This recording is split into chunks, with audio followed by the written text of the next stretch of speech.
no brakes. Hey, this is Tony. We're taking a break from doing the drywall in the garage. We are heading down from Marshall.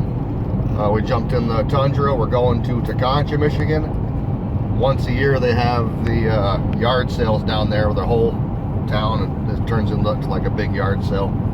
So we're going, today's Thursday morning. We're going to go see if there's any cool deals or finds out there. Sometimes you can find some cool stuff. Like one year we found 2 go-pads, like the little gas-powered 2-stroke things. We found 2 of those for like $10 a piece. Fixed them while we were there, and then rode them all day throughout the yard sales, because the whole town you can cruise around in like your golf cart or something to get around, because there's usually a lot of people and a lot of cars there. So it's nice to ride something small through the crowds. So we're going there right now. We're on 69 going south. I-69 headed to Teconcha. So we'll update you when we get close.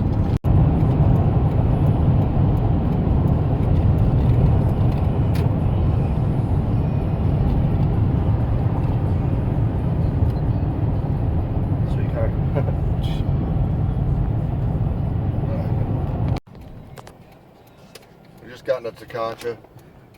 It's Thursday morning, so usually most people set up on Fridays, but if you cruise through on Thursdays, sometimes you can find some little pre-deals. Done this weekend.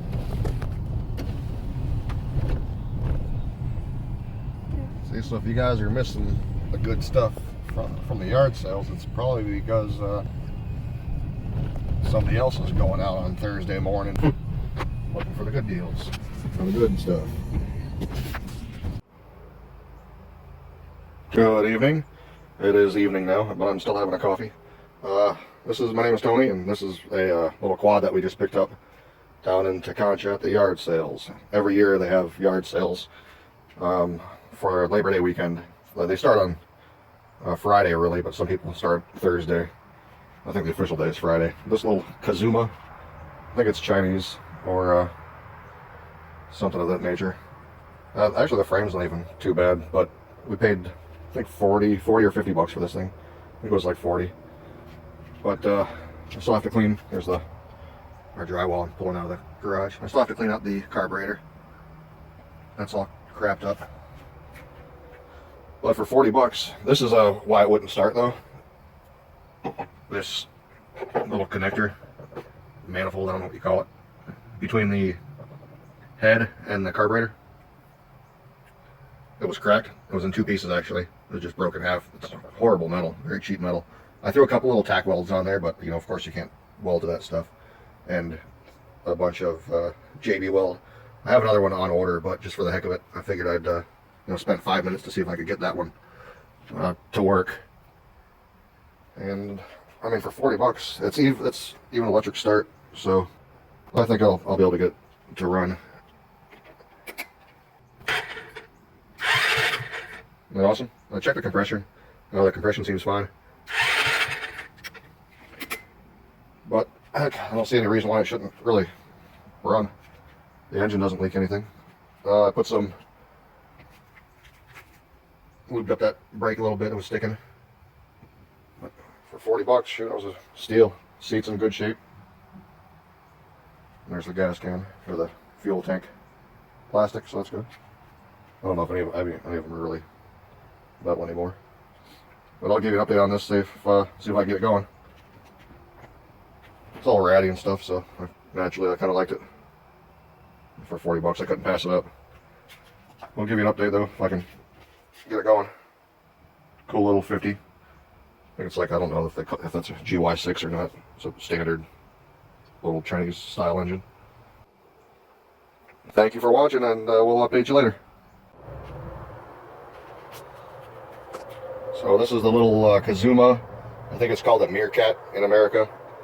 It's a 50cc or 49cc, something like that. I just put on the carburetor, and this, I don't know if you can see, this little elbow right here was split in 2. I put a couple of tack welds and some JB weld while the new part is on its way. And the carburetor, actually, it's not a bad little carburetor. They use these on like the 50cc up until like 125, 110 or something I've seen them on. I don't know what this mess right here is about, but it is on the cold side before the carburetor. I think it's probably split up underneath there, but it shouldn't have anything to do with starting this thing. But real quickly, we're going to go over the carburetor. This is pretty cool that it actually does have the adjustments. 2 adjustment screws on here. The one farthest away from the motor is typically your air-fuel mixture, and the one closest to the engine or away from your filter, air filter, is typically your idle screw. Some of them won't have the air-fuel mixture, but this happens to have both. And I get questions sometimes what to have these at. Be different in different locations, different weather, temperatures, you know, all that stuff. But right now the carburetor is bone dry all the way. Then get the fuel tank put back on.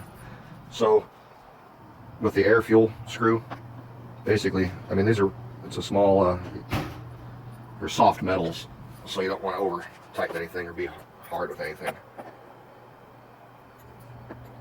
Usually what I do is bottom this right out.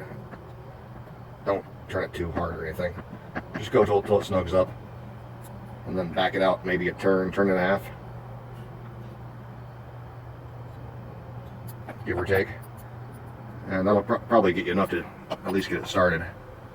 And then typically when you tighten this down, it increases your RPMs or your idle. Usually if you loosen it up, it drops your idle. So that's bottomed all the way out. It's tight as much as it can be tight. So just for the heck of it, I'll go about a turn, fire up. Like I said, it could be different in your area, your state, you know, depending on your elevation, all that stuff. The gas that you have could be different. This is your choke. Typically if you have a button style or a lever style, gravity is going to tell you what's off and on. If there's no indicator or signs or anything anywhere, down is usually going to be choke off. Just because if it was choke on and it vibrated down, it'd be cut off all the time. So down is usually, and this is an ice cold engine, so down is usually choke off, and you know, we'll pull that up just for the heck of it, because it's a totally empty carburetor. We will throw the tank on here and see if we can fire it up.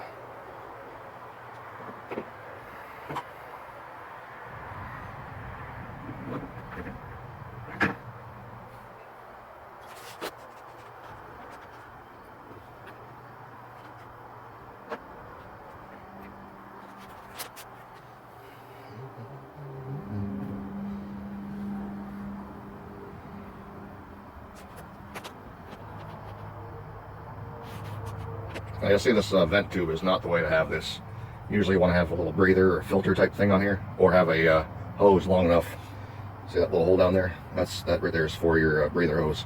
A friend of mine brought his new quad to me before. He said it'd start up, it'd run for a little bit, and then it'd bog down if he was hitting the gas too hard. It was because he didn't have the hose when he got it brand new. Somehow he lost it, and then he just filled up that hole with like plumber's putty to keep dirt out of it. So as you can see, carburetor, it is still empty, bone dry. So we're doing this in real time. Usually when you work on a carburetor or something this small, you know, it's a good idea to charge your battery while you are working on that, because when you go to start it up, you're dealing with, like, you know, cheap little batteries, and you have to get all that fuel back into that carburetor. So you don't want to clean out a carburetor and then go to start your machine up, and then your battery be dead right away. So we're gonna hook that fuel line back up. Sorry, this is all real time. I'll try to do this with one hand. Now we're gonna put this on reserve, just for the heck of it, just so we know we're getting to the bottom of the tank. And like I said, everything is ice cold. I haven't ran this thing before, so I checked the wiring on this. So down or towards this way is on, and the key this way is on. So that's on right there. Off, on. I just checked all the wiring just to make sure I wasn't gonna go chasing my tail, but we're going to swap this out here at some point too.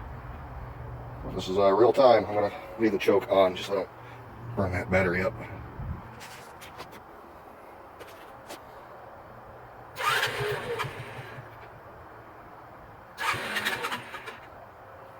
I want to do something. Sprayed a little bit of starting fluid in there, but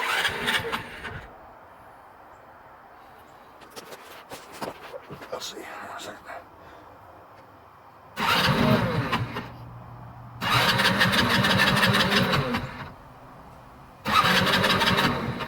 See what I mean? Why you want to have a charged battery?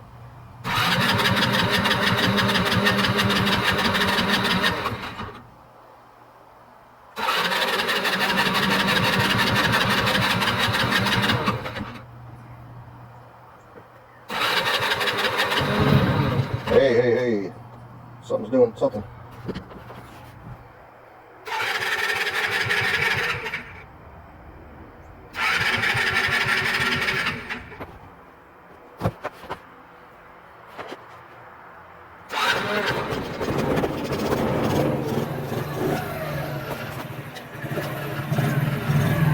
Awesome. So this is the little $40. I think my wife paid 40 bucks in Takancha for this thing.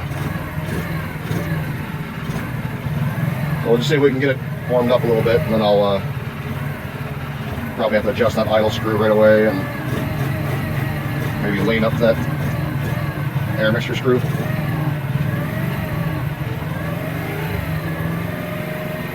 You want to wait till it gets a little bit warm, you know, before you start messing with your carburetor.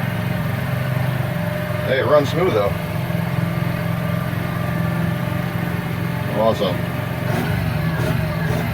Pretty decent throttle response though. I mean, I can clean that up better. Smooth though. Okay, so I'm gonna increase that idle a little bit.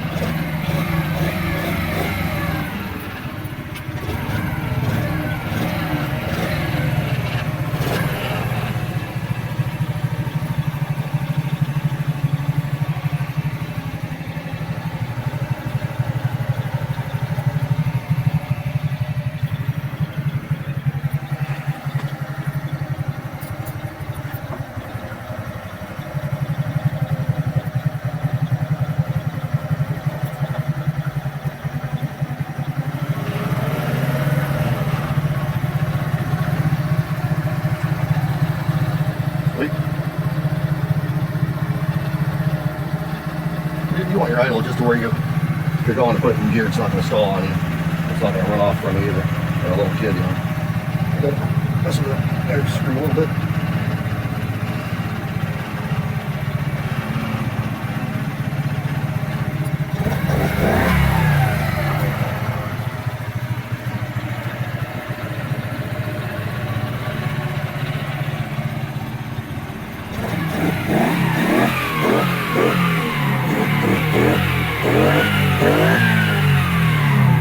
Looking better. I go just a little bit more on that. Small increments, barely turn your screws.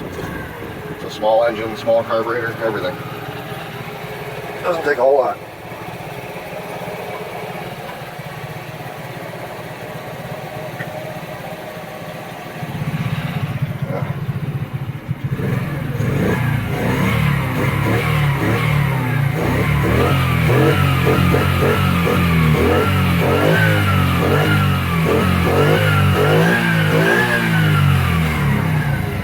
So you can hear you're getting the full rev range. Not pinging or bogging down.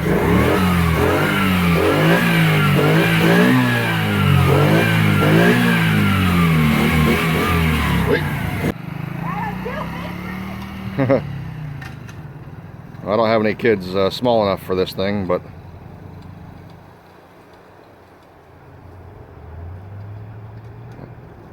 it goes.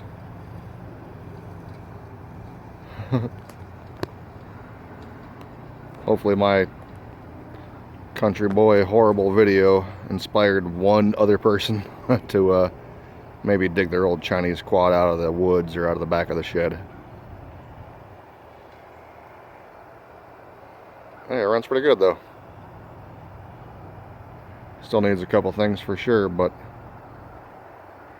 like I said, my kids are too big for it, so we'll probably end up selling it. But we didn't do too bad for 40 bucks.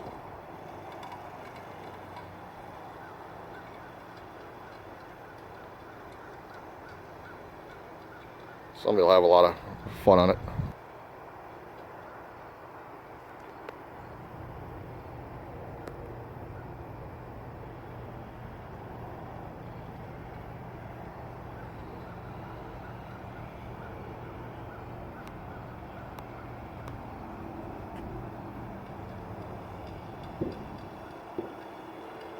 I think there's like 3 gears on this thing.